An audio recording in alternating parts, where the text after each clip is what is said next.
자, 상록갑 그럼 상록을을 보겠습니다.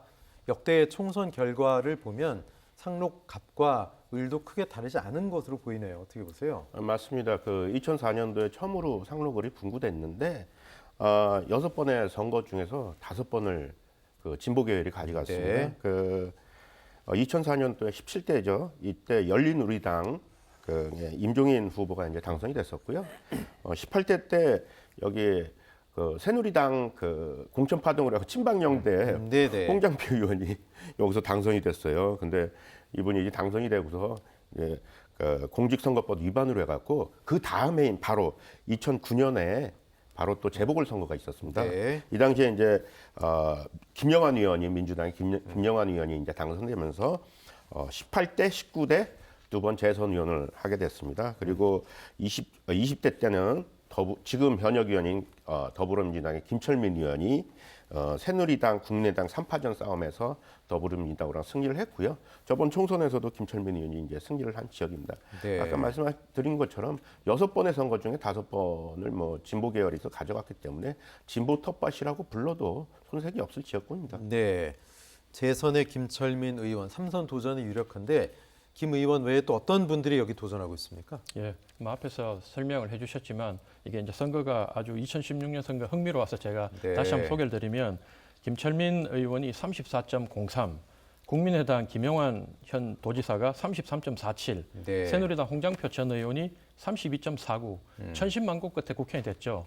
그래서 이분이 이제 천신만고 끝에 국회의원이 되다 보니까 그 다음에는 지역구 관리를 아주 잘해요. 잘하고 네. 또 수도권 2020년 총선에 바람도 타고 해서 17% 차라는 압승을 해서 더 이상 뭐 경쟁자가 없다고 생각했는데 또 이분이 보니까 민주당은 오로지 뭐 개인의 능력보다 어느 계열에 속했느냐 이걸로 그 사람의 능력을 판단하는 요즘 시대에 살고 있다 보니까 친이낙연계로 분류되어서 네. 과연 당내에서 과연 누가 친명 계정에 어떤 핵심 인사가 올 것인지 뭐 네. 이게 민주당은 최대의 관심사인 것 같고요. 그럼 전략 공천으로 들어올 수 있다 말씀이군요. 그러면. 충분히 있죠. 이 네. 지역은 뭐 누구든 가면 이기는 지역이라고 네, 민주당 네. 사람들은 생각할 거니 네. 예, 뭐 선거 한두 달 앞두고도 충분히 예, 밀어내고 새로운 사람으로 이렇게 내려 보낼 수 있는 지역이고 네. 그렇다 보니까 국민의힘은 이 지역은 뭐 앞에 있던 갑 지역보다 더 어려운 지역인 게 예.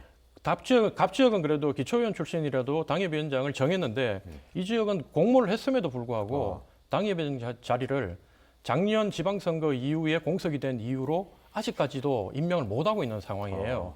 그래서 일각에서는 이제 이 지역에서 대통령실에서 누군가 올 것이기 때문에 자리를 비워놓은 게 아니냐 했는데 네. 최근에 이제 대통령실에서 총선에 출마할 뭐 4, 50명의 명단을 봤지만 거기에도 이 지역에 오겠다는 분은 없었기 때문에 그래서 아마 지금 지역에 거론되고 있는 몇몇 분들, 이분들 중에 결국 돌고 돌아서 총선 출마자를 가려야 되지 않나 뭐 이런 생각도 해봅니다. 예. 예, 그렇군요.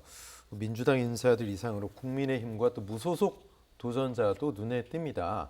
말씀하신 것처럼 국민의힘은 지금 뭐 아직까지도 좀 정하지 못하고 있는데 변수가 될 수 있는 도전자가 바로 윤화섭 전 시장입니다. 상당히 나름대로 지역에서 이름이 있는 분이기 때문에 이분이 어느 정도 또 표를 가져갈지도 궁금해요. 작년에 그 지방선거에서 6%를 가져갔어요. 네. 그렇기 때문에 민주당 표가 분산되면서 네네. 지금 국민의힘의 민인근 그 국민의힘 그 안산시장이 당선되는데 뭐 1조를 했다고 평가할 수 예. 있고요. 그 윤화섭 전 시장이 뭐 민주당 그 계열 인사로 또 분류되지만 작년에 정치자금법 위반으로 기소돼 갖고 이제 대법원에서 뭐 100만 원 이하 이제 예. 그 받아갖고 시장직은 유지했지만 작년 경선에서 컷오프를 됐어요. 그러면서 이제 그거에 컷오프 된 거에 이제 탈당을 해갖고 이제 네. 무소속으로 나갔는데 이분이 이제 뭐 다시 민주당으로 복당해서 그 총선에 출마한다 이런 부분은 좀 쉽지 않은 생각이고요. 네. 왜냐면 그러면 김철민 현 의원과 이제 경선을 해야 되니까 그 부분은 좀 쉽지 않은 얘기고요. 이 부분이 선택할 수 있는 선택지는 두 가지인데 총선 출마하면 무소속이냐 아니면 지금 많이 회자되고 있는 이준석 신당 같은 제3의 신당으로 갈 거냐 네. 되는데 무소속으로 가게 되면 작년 지방선거처럼 뭐 민주당 표를 약간 잠식할 것은 사실입니다.